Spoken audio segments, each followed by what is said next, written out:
everybody. This is Leonard Johnson again with the Run the Hammer podcast. Coming to you again from somewhere in South Carolina. And tonight we have, I think, one of a guy that I met some time ago. We're talking about shoes or whatever. I said I haven't gotten them shoes to him. I'll get a size and everything so I can get them shoes to him.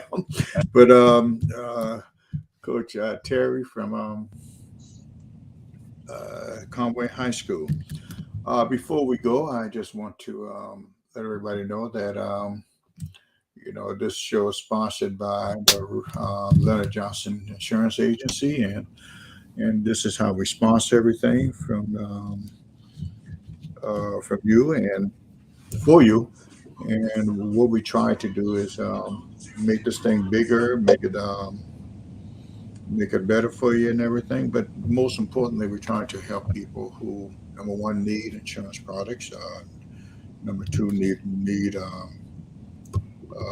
productive retirement program, and I say it like that. And also, if if you're not covered, God forbid that you're not covered in this world today, we can help you with that, and probably cheaper than most people are even getting out there. We just want to make sure your family is secured, and if something should happen to you. So that's my advertisement for tonight. And you can, if you want more information, you can see it scrolling at the bottom. Don't feel free to call. No problem. Doesn't cost you anything, but it could cost you a lot if you don't get it together. All right, tonight we got Coach Terry from the great school of Conway High School. My goodness, we met several times and also around in the lobbies and everything, and just a nice jovial man to be around. And we finally got him to come on the show and everything. So I'm going to make him bigger than me. There we go. And make me small on the side there. And we're ready to roll. Welcome, man. I really appreciate you coming in, Coach. Well, thank you for having me. It's a Yeah, and beautiful day, and thank the Lord for it. yeah, we better. Yeah, I was going through your information you sent me, and you learn more things as you read about people, and this is why I love this. You just get to know people of what they've done in the past, what they're doing now, and I'm learning more about coaches doing this than I ever known before and everything. But we'll get into that in a few minutes. Before we get to that, those four people that don't know who you are.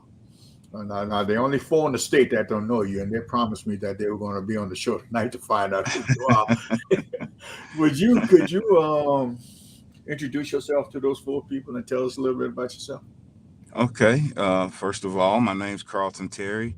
I was born and raised here in Conway, South Carolina. I um, graduated from here in '87. Played football and ran track. Went to the North South in football as a senior.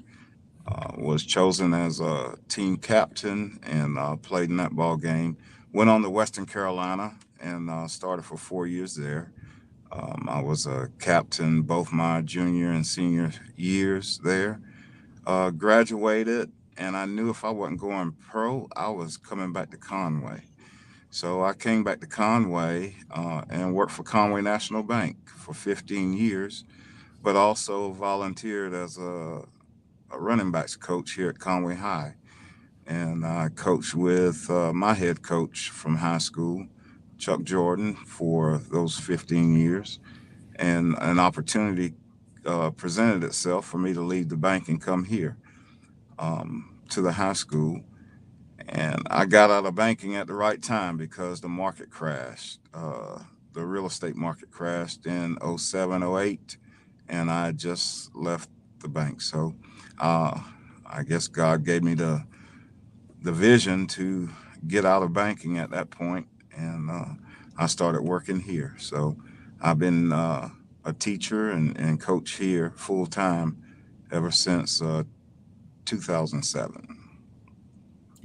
When you went to Western Carolina, who was this? Who was your coach? My head coach was Bob Waters. Is Coach, that Coach Waters who was ALS? yes, he had Lou Okay. Gehrig's disease. Yeah. I remember him. Yeah, and what a courageous man. Yes, Yeah. yes, he was. When I got there, he had the use of his left arm, Hmm. and he could walk. Within 2 years, I saw him kind of decline Yeah. to where he didn't have any use of any limbs or anything, and pretty much had to have help full time. Hmm. But a courageous man, always, always stopped to smell the roses. Hmm. That's great, Even, man.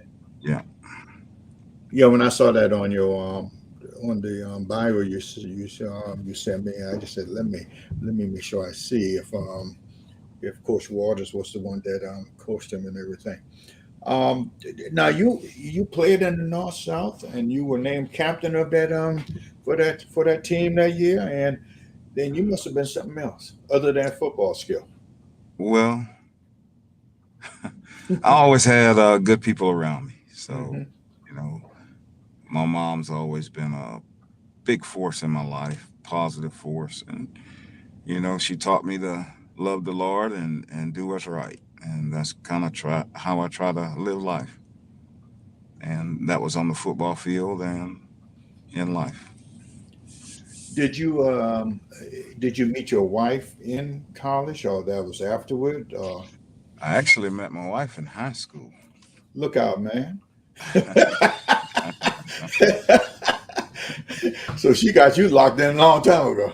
Well, she thought she did. We were apart for a long time, and then we Uh-huh. got back together. So That's good, yes, man. Yeah. I know she's that as I said before, a lot of guys can't be successful in this business unless they got the right mate that can make right. things right at the house, and I'm sure she's done that for you. You want to talk about her for a second? Well, she's a school teacher.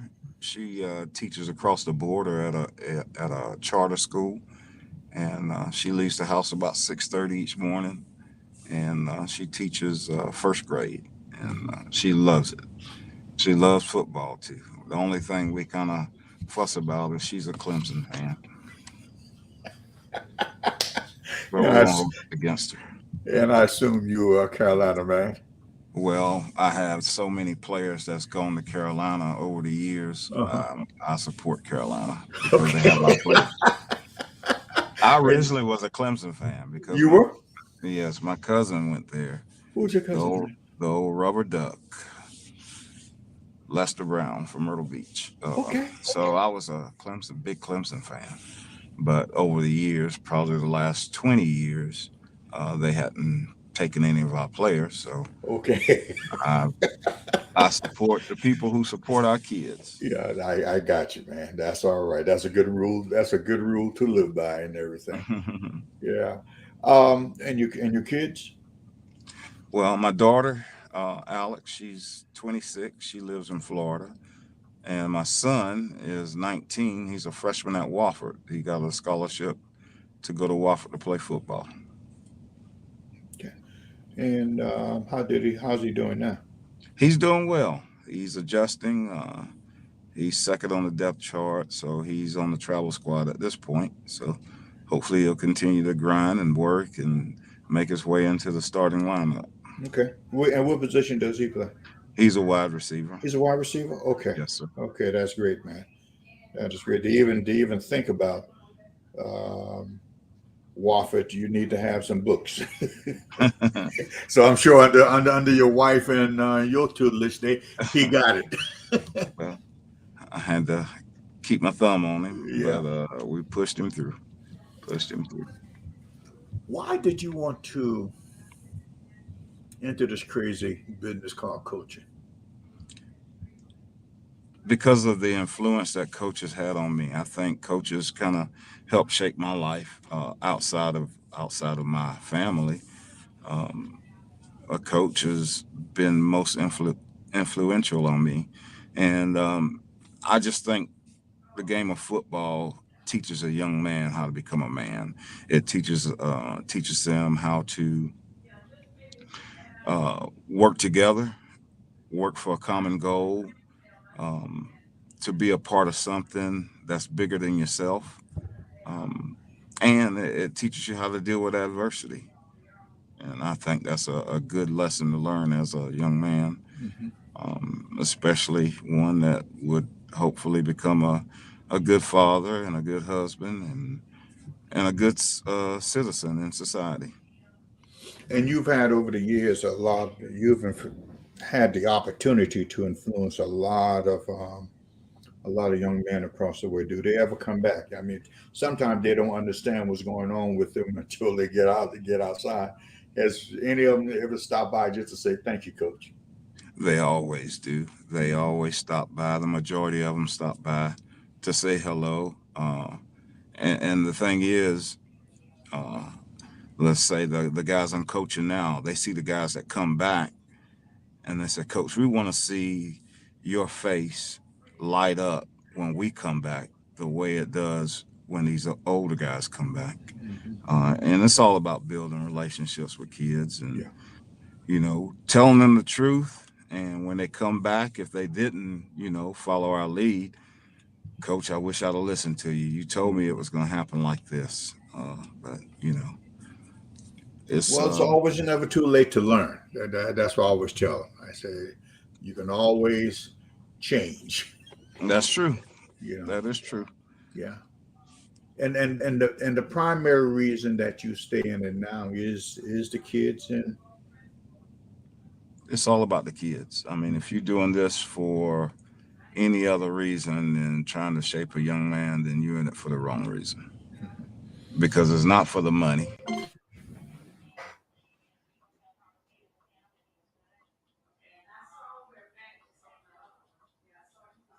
you still there? All right, we had a little technical difficulty there. He'll get back on in a minute, and we'll do this. But you back, coach? I'm back. Okay, good, That no problem. that was my son calling. So No problem, he, man. he calling to check in. So Okay, yeah, no problem. Now, when you got that call to say, "All right," I've known Chuck for years, and when you got that call to say that we want you to step in and be the head coach, how did you feel at that time? a little conflicted. You know, coach has always been a great friend to me. Mhm. He's always treated me well, and you know, it was conflicting because he was going through such a rough time, and you feel for your friends, Mhm. but at the same time, these kids needed to be guided and uh, kept level, consistent, and I felt like I could provide that.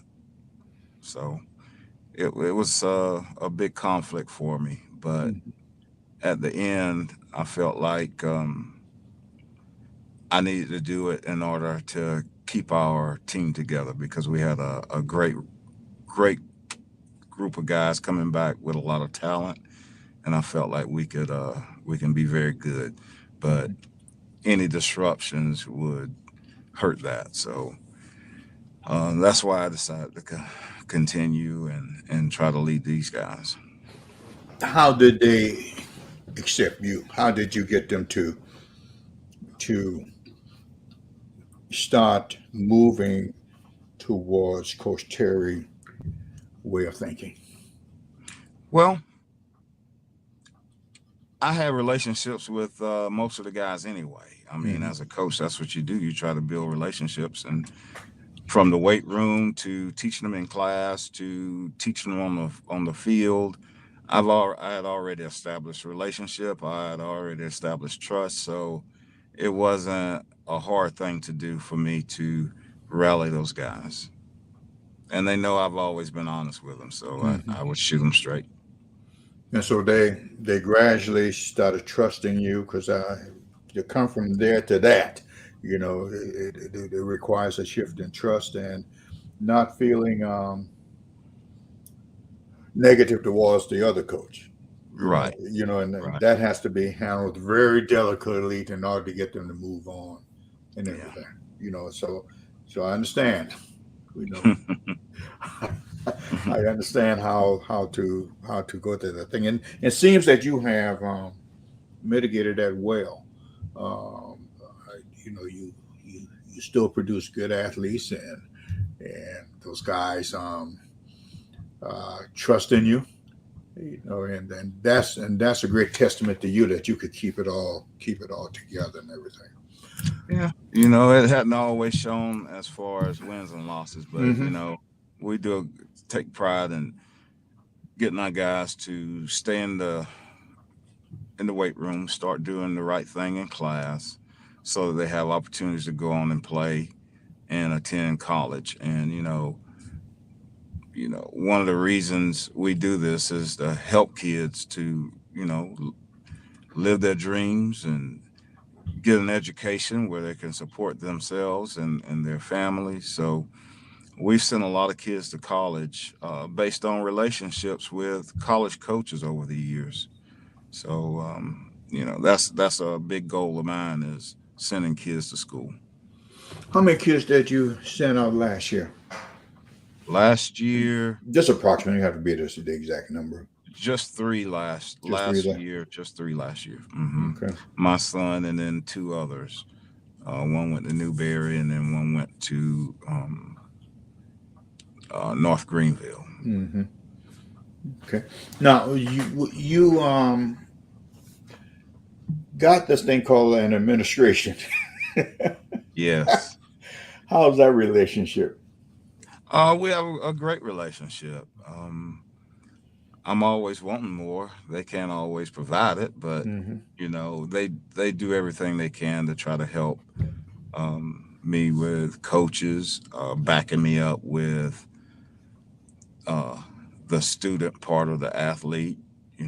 So at this point, we have an athletic wide policy within Conway High School. If a kid has one failing grade, then they have to go to tutoring. Hmm. So, in order to do that, you have to have the support from your athletic director plus your principal. So, what they did is they're paying teachers from different subject areas to come in and tutor our athletes on Wednesdays Hmm. for an hour. And the great thing is, once the kids go there, they fight to get out of there. I have 50 players, and last week we had six players that came in and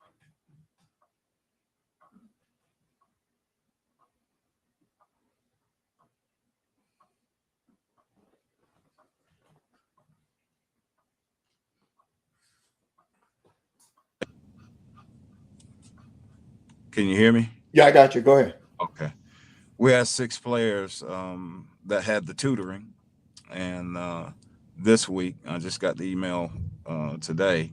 We only have two that's going next week, so it's a great thing. It lets the kids know and lets the parents know that we have an invested interest in their kids, other than just playing football or being an athlete. So it builds trust with the parents as well.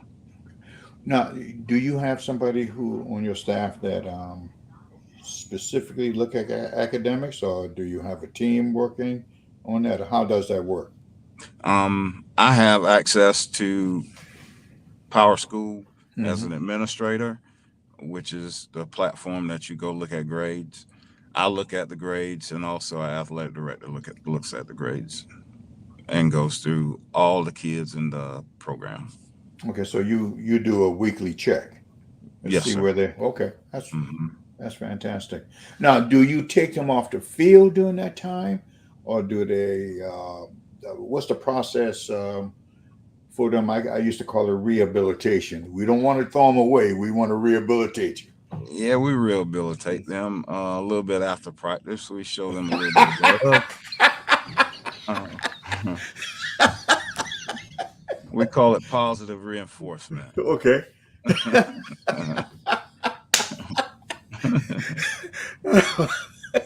Oh man. I'm sorry. I had a flashback. Okay. Well, that's good, and so nobody needs, but two needs positive reinforcement this week. That's what you're saying. Just two, for academic reasons. Now, Uh, if you're late to practice, yeah, you get a little love too. yeah. Personal fouls, you get a little love. That is good, man. That is great. And so now, do you have are your kids at a point where they are policing each other? Well, that's the kind of environment we're trying to foster here. Mm-hmm. You know, not the coaches that shouldn't have to always hold the players accountable. The great teams, players hold each other accountable, Mm-hmm. and we're starting to see that. We're starting to see that now. Okay. And are they? Was there resistance to that, or how some kids will go, well, you can't tell me nothing, no, how that language go. Well, I tell the kids, you can't tell another player to do something if you're not doing it yourself. So, Mm-hmm. number one, you have to hold yourself accountable, and then number two, you can hold others accountable. But that's the type of environment we're trying to foster. Is I hold the coaches accountable, the coaches hold the kids accountable, and the kids hold the kids accountable. So that's the way we work. No, you don't do this by yourself, because if you try to, you won't be on this earth long. Dealing with the kids, dealing with today's kids. What about the staff you got? How you want to talk about them for a second? I have a good staff. I had to make some tough decisions on the front end, but right now I feel like I have the best staff that I've had since the first year that I took over, Mm-hmm. and it's been rough. It's been rough, but trying to hire good people. The worst thing is you call a reference and they give you a glowing reference on a guy, and they turn out not to be exactly the way they describe. Mm-hmm. And I'm trying to say that in a nice way. I understand. I had to go through the same thing. I know what you're talking about. Yeah, and it's so sad that people would not not tell the truth when it comes to that. Right. Yeah, so sad. Now you got one. You still got one of my buddies working with you, Nate. Yes, sir. Coach T still working with me. Yeah, that's good, And man. it's crazy. When I was a freshman, uh, he became a coach here at Conway High. He Uh-huh. graduated from here, but when he graduated from state, he went to work at Myrtle Beach High School. Right. But Chuck hired him when he got hired at Conway. So Coach T coached me, and then I coached with him for about 3 or 4 years before he went on the choppy and then Carver's Mhm. back. Yeah, yeah. Good friend of mine. I tell you, you can't. He's like gold. Yes, he is. Yes, Yeah, he is. And the yeah. kids love him because they know he care, and he creates great relationships with kids and adults alike. There's not many Well, places he go that nobody knows him. right. And that's he's a big asset to you down there, just because of that, somebody that you can trust and know that he got the kids' best interests at heart, That's true. and then and do what he need to do. What about the Yeah. other people on your staff? Um, I have Coach Parsley. Coach Parsley is probably my right hand guy. We've been together for a long time and played against each other. He's from Marion, and we were scrimmaged them and competed against each other in track. And he came to work for us in 1995. And we just bonded. So um, if there's anything I need, I can always call on Steve Parsley, and he'll be there for me. Mhm. And I have a few guys. I pulled up some coaches from the middle school, some guys that actually played football here at Conway High with me, and I trust them dearly as well. But they don't work at the high school, but they volunteer and they're here for practice every day. And Mhm. I rely on them a lot. They have great knowledge. Um, Charles Devine is a guy who's really bought in the last couple of years, and I lean on him heavily for the run game. So Mhm. there's a few more. We just I think we work well together. Now we may argue in the coaches' room, but when we come out, we're one. So Mhm. you don't grow unless you have some differences of opinion, and that's a good thing. It's a good thing that we can talk about our differences and then come together when it's time to get on the field and coach the kids. Yeah. I always use the when I go into a staff meeting or meeting for the first time or whatever. I always say to myself, now you can't be the smartest one in the room.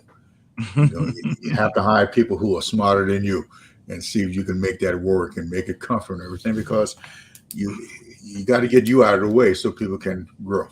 That's right. That is And true. so and as you are growing, then the whole team is growing because you're letting people have that buy-in. And I think Right. that's one of the biggest things that people don't do a lot is get that buy-in into their staff, so staff can get up there and do the best job that they possibly can.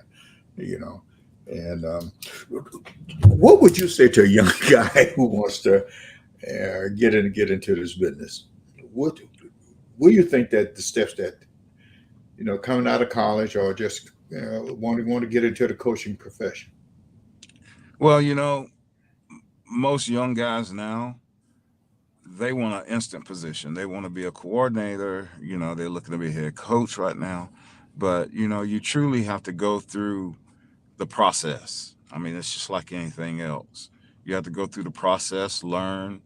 You learn from experience, ask questions instead of coming in saying, we ought to do this, this, or this. Mhm. Um, the biggest advice I would give someone young coming into the profession is the ability to listen and learn, because you're quick to want to talk, but you don't want to listen to the advice of someone who's been there for a while and has some experience. So I would love more young coaches to get involved because these kids, identify a lot with my younger coaches, and Mhm. they do a good job of mentoring those kids and building relationships so that they can grow. Yeah, it's you. I always just say I don't speak your language. I said, man, come and interpret this thing to me. I don't know, and it's nothing bad about a coach saying I don't speak that language. But the thing is, I think you got to get somebody there who can speak that language, but That's true. also that person who can speak that language and learn how to grow, how to get that knowledge that you have within you. Because as I tell young guys all the time, it's a little bit more than X's and O's. It You know, is. no, if It it is. was X's and O's, no, I'll be king of the world. But you got to deal with Aunt Susie, who's raising little John because their Mm, mom and daddy going off somewhere. It's a big. You nah, got to learn how to deal with those little things like that. that's exactly right. Yeah, There's and houses that I send coaches to, and then there's houses I go to. I mean, that's just how it that's is. yeah, and you got to have that experience to know that that coach can relate to that particular situation. And as I tell young guys all the time, that once you become a head coach, ego got to go out the window. That's right. It It has does. to disappear. Because sooner or later you're gonna find out you don't want to be that head and find a coach.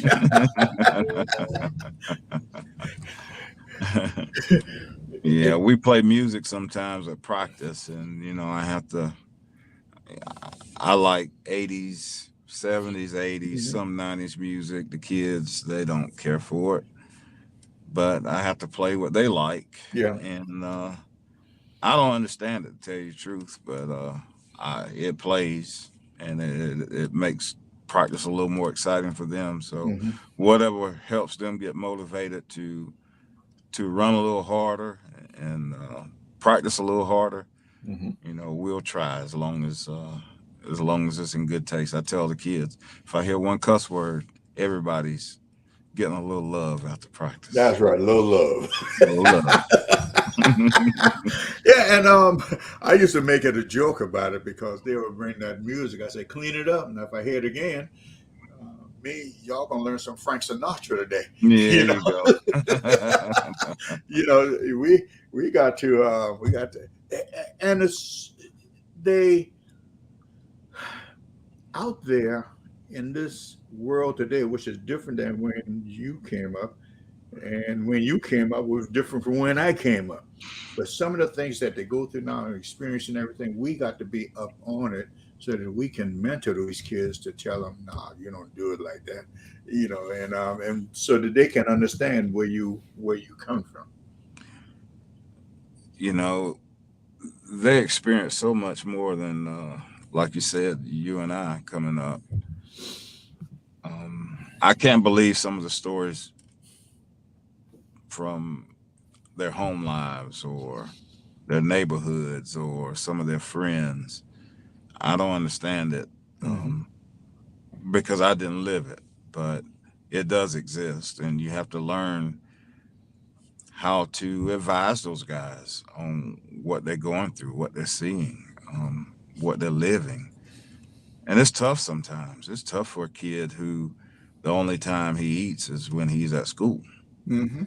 So I try to provide snacks. I try to provide a meal on Thursdays. We do pregame meal, and normally we have something for them after games. But during the summer, we have programs where we get free breakfast and lunch. Hmm. So I at least know when we are up here, they're at least getting two meals in the summertime during the day. Hmm.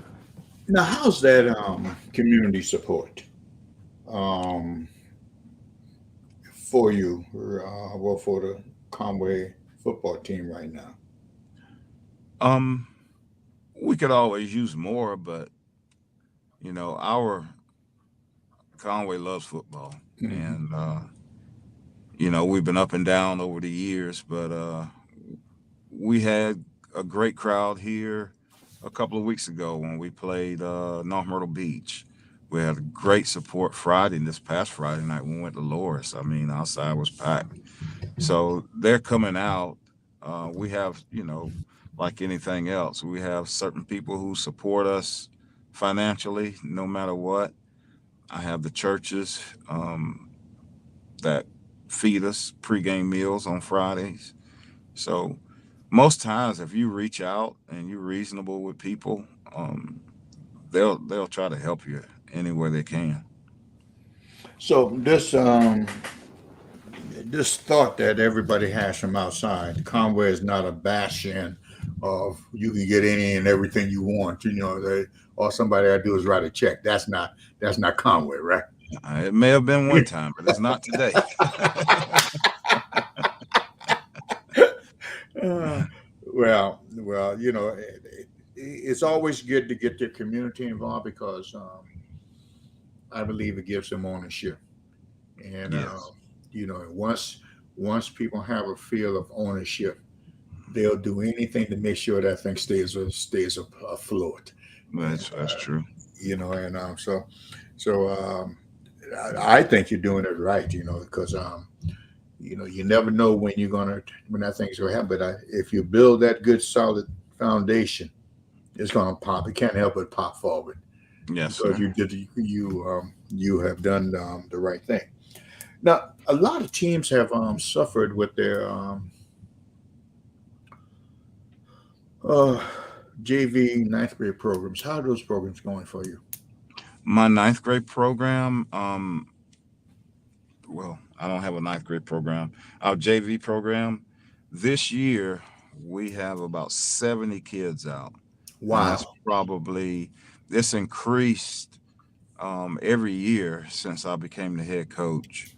I guess in 18 we had about 30, 35 Mhm. kids, and we've been aggressive in going to the middle schools, talking to the kids, getting them over here to lift weights. And this year, I mean, we really seen the fruit of our labor, and that will only help us in our program. 2 years ago, when we had COVID, it hurt our varsity. I mean, our numbers went down drastically. We normally dress about 55 kids, and last year we had about 35 kids on the roster, Mhm. and that was a result of um, COVID. But this year we're at 50, and like I said, we have 70 kids in JV, so that's awesome. That is awesome, man. And you don't carry is your ninth? I mean, your ninth grade play JV. Ninth through Yes. fifth. Okay, gotcha, Yes. gotcha.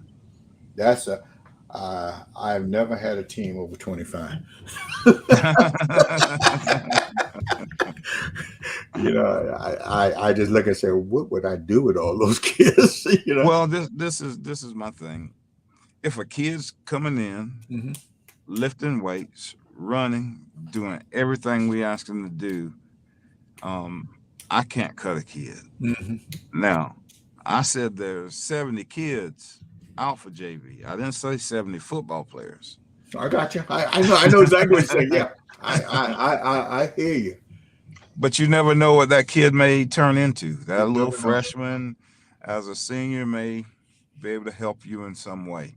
And that's why you have to treat kids the way you want to be treated, the way you want your kid to be treated, because you never know what that kid may turn into. Hmm. Now, how many? Let's talk about your athletes. Let's talk about your players. How are your players? And you've been there for 3 years. You've been the head coach for 3 years. You said 4 years. For 4 years. yes, How have those kids performed? Some of the best performing kids that you've had come through there. How are they doing now? You know, they're from the time doing you got well, started, to these kids today, they've gone through 4 years of you. How are they doing? doing well. Um, I have a player at South Carolina. I have a player at UCLA. Um, have a player at Alabama. Won a national championship. I have um, a player at Catawba on different levels, Hmm. different places. Proud of those guys because of what they represent us well when they leave Conway, Hmm. and they're always in touch. As a matter of fact, I have a group chat with the seniors from 2017. We have a group chat, and we talk often. Hmm. Normally, beginning of the season, um, I'll tell them all good luck and all this, and I'll tell them good job, great win. If you didn't win, good luck next week. Put that behind you. Let's move forward. But all of those guys have been successful in school on the next level. Now, what about this year's group? Are they getting better? My As the group that you have now. The, Yes, they have improved so much. I have one kid who has an offer from Dartmouth, a full scholarship to Dartmouth, and I have three or four other guys that are being recruited but haven't been offered yet. Mhm. Now, what do you do with them um, as far as enhancing their academics to be qualified? What are some of the things that you're doing within I know what you do when the kids fail a class, but what are some of the things that you are doing to enhance their academics to get college ready so that they can get those offers? Okay. I've, when we meet with the parents, I have a guy that comes in from guidance, or there's a guy that comes in from coastal who talks about the process, what it takes to be a student athlete in college. The clock starts when you hit high school, and every grade you make, affects your GPA. And then we talk about the core GPA, which is different. You look at your core classes and you have to have a certain GPA in order to qualify over 2.0. And the higher your GPA is, the lower you can make on the SAT and the ACT. So getting the work done here, it does affect how you have to score with the SAT and the ACT. So And, and we go start ahead. that process early. We started first year they get here. Okay, you start in ninth grade. You start Mm, tracking them and getting yes. the expectations and everything. So everybody Hmm. knows if they want to go to University of South Carolina, these are the Yeah, requirements. Let's get to these are rolling. the requirements. Yes, That, and what we do, we recognize our guys at the end of the season. But one component of that is our um, the Tiger Scholars is what we call it. So they get recognized for academics just like they do um, athletics. hmm And then you have some kids, that wasn't very good football players, but that's their way of getting recognized by the team as well. If they do good academically, they can get recognized at the banquet as well. And we kind of, throughout the season, we give little tiger paws for guys who are doing well academically. Okay, so you So, reward them. yes.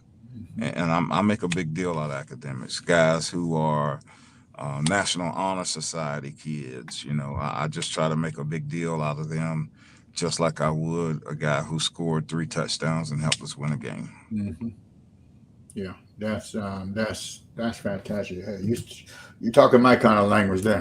you know, highlight those guys who doing it in the classroom because ultimately that's the that's why you're there.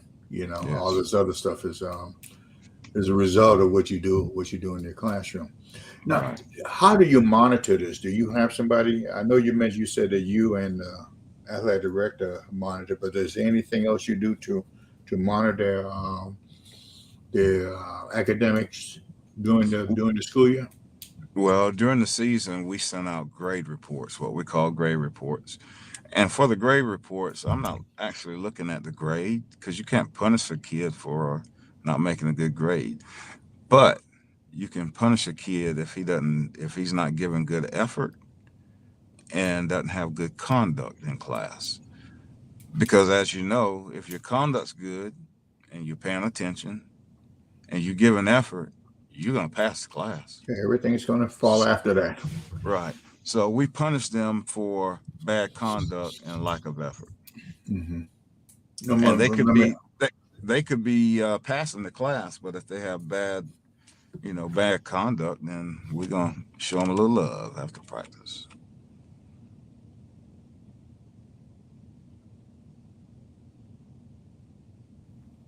show a little love. Show a little love. Oh man, how do you deal with these? That's the wrong question. How's your parent support? That's the right question. We have a lot of parental support. Um, you know, Most parents want to know that you care for their kids, um, whether it's injuries, whether it's um, academics. They want to know that you love and you're trying to take care of their kids. So we do that as a coaching staff. So I feel like we have a great relationship with our parents. We have um, we have meetings before the season, kind of to set the expectations, and basically toot your own horn about what you're trying to do for the kids. Mhm. And that's the buy-in from the parents because they want to know that their kids being taken care of.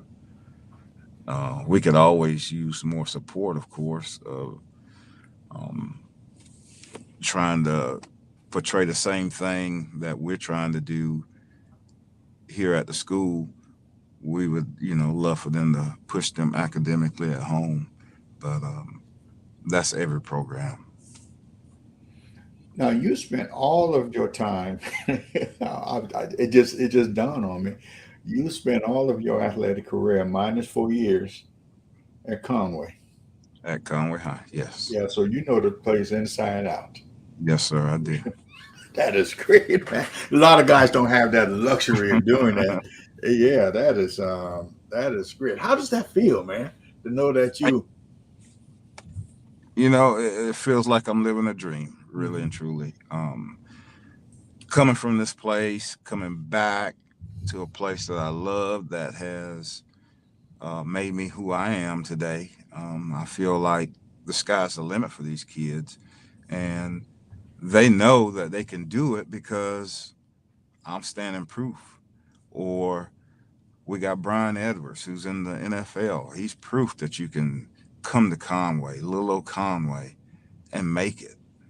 Whether there's guys in the business world, that went on and graduated from college and they're doing great things. We have engineers, we have attorneys, we have all kind of guys that walk through these halls at Conway that come back and invest in Conway, and they can see it as tangible. They can touch it. Um, it's awesome. It's an awesome network that we have here at Conway. In 10 years, where do you want to see Conway under your tutelage? Um, I would love to see my overall GPA on the team exceeding 3.0. That's a goal of mine. Um, I want to see us competing at a high level, whether it's B team football, JV football, and varsity. Um, I'm a big competitor, so just putting goals out there and trying to achieve those. That's what I. That's kind of what gets me going. So when I look at 10 years down the road, I want our guys to walk away here with a championship as well. Does your staff buy into those goals and dreams that you have? The majority of them do, yes. Okay. Still have a little bit of work to They do, got some work to do with the but staff. yes, yes. Okay. But the And, majority of the guys are all in. I have several guys who played for us that are on the coaching staff. okay. Mhm. And is your coaching staff young in the middle or what? We're Coach T, of course, is the oldest, Hmm. and I have a guy that just graduated from University of South Carolina. Um, he's coaching our JV secondary. So I have from just graduating from college to Coach T's age, and I'm not gonna No, that's all bust right. on him. I'm not gonna reveal his age, but I can um, guess.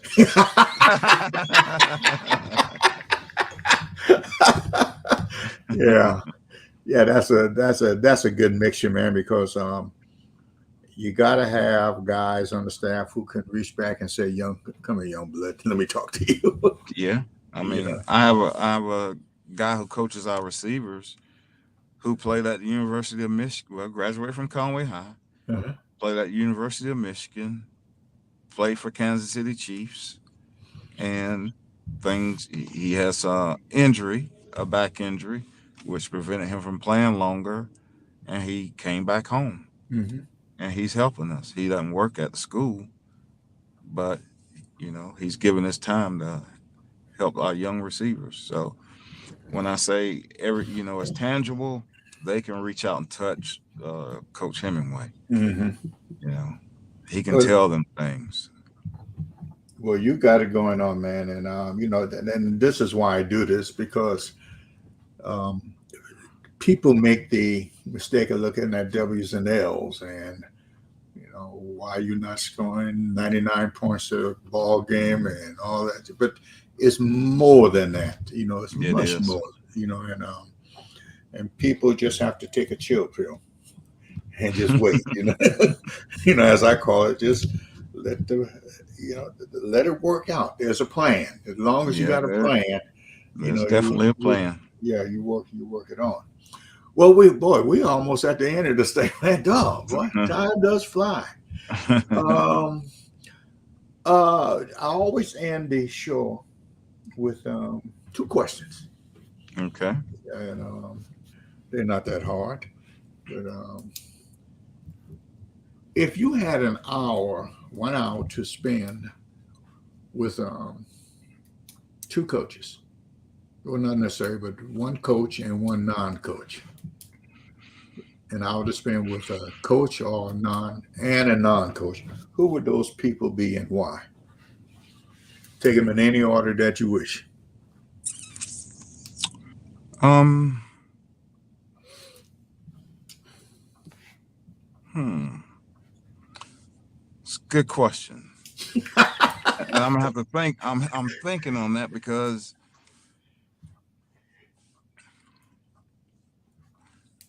I feel like I'm not an ordinary coach. Tell you the truth, I love volcanoes. Who? I love volcanoes. I love to study volcanoes. I love Hmm. geology. Um, No, I'm talking about the coach. the coach, A coach or a coach who's not a coach. a coach No, who's no, not no, that's wrong. A non-coach and a coach. People. non-coach and a coach. Yeah. If you were to get the chance to spend an hour with one coach in this country, who would that be? Probably the best that's out there right now And, would be Nick Saban. you want to spend and why? I would like to pick his brain and see how he always seems everywhere he's been, he's won a lot of football games. His players are well disciplined. They do things the right way.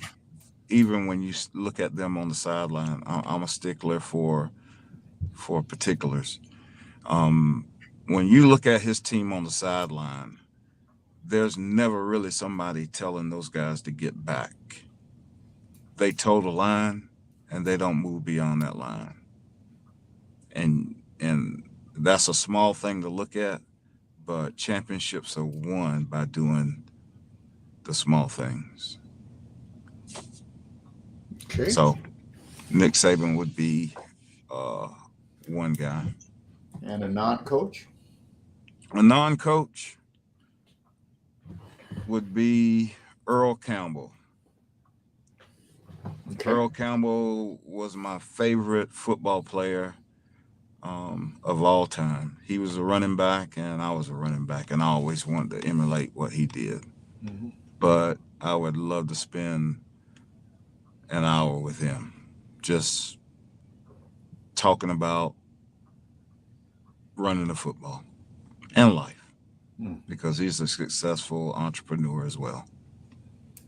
A funny story, and this is going to date me as the age and everything, but when I was coaching in college, a small black college in Texas, we had the opportunity to go to the Houston Oilers camp.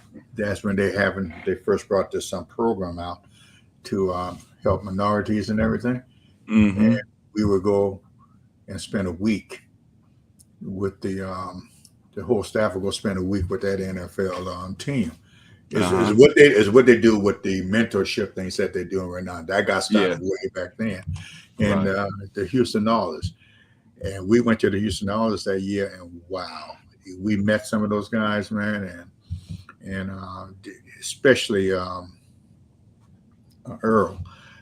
Um, how massive he was. That's the first thing that caught me, man.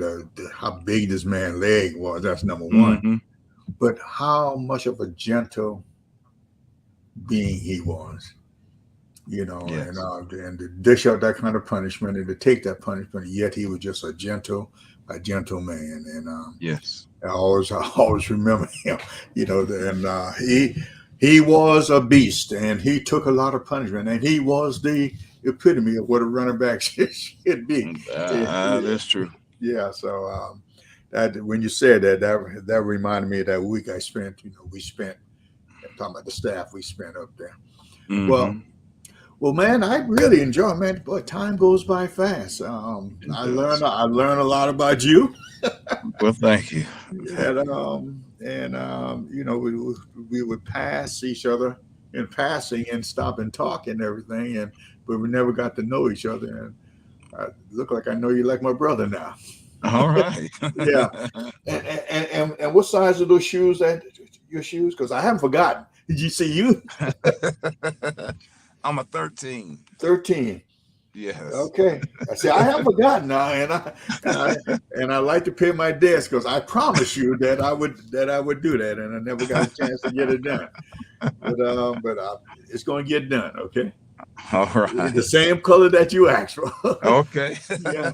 Well, anything in closing that you want to say, Coach, before we go?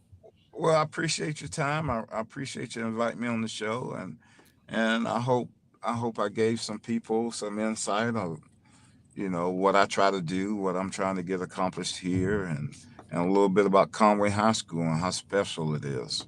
Um, we have some good things going here, and look forward to the future.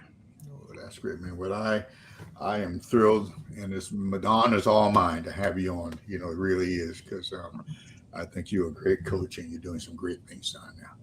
And Thank you, sir. when you see Nate in the morning, just tell him you survived. I will. I sure will. Okay, man. Well, we'll talk to you later, and you have a good night. Okay, you can go back Thank to you. your meeting now. Okay. All right. Thank Okay, you, buddy. sir. Good night. All right. And Good night. guys, that's Coach Terry from Conway High School. Wow, that's these kind of interviews I love because you get to know people, you get to see what people are, and you really begin to understand some of the challenges they have in their program. And uh, he's going to get it right. I can tell you that he's going to get it right because he's doing all the things that's necessary to get it right. Well, we're going to chime out now, and of course, as I always say, make sure you take somebody and tell them you love them, give them a hug, and again, with my advertisement, if you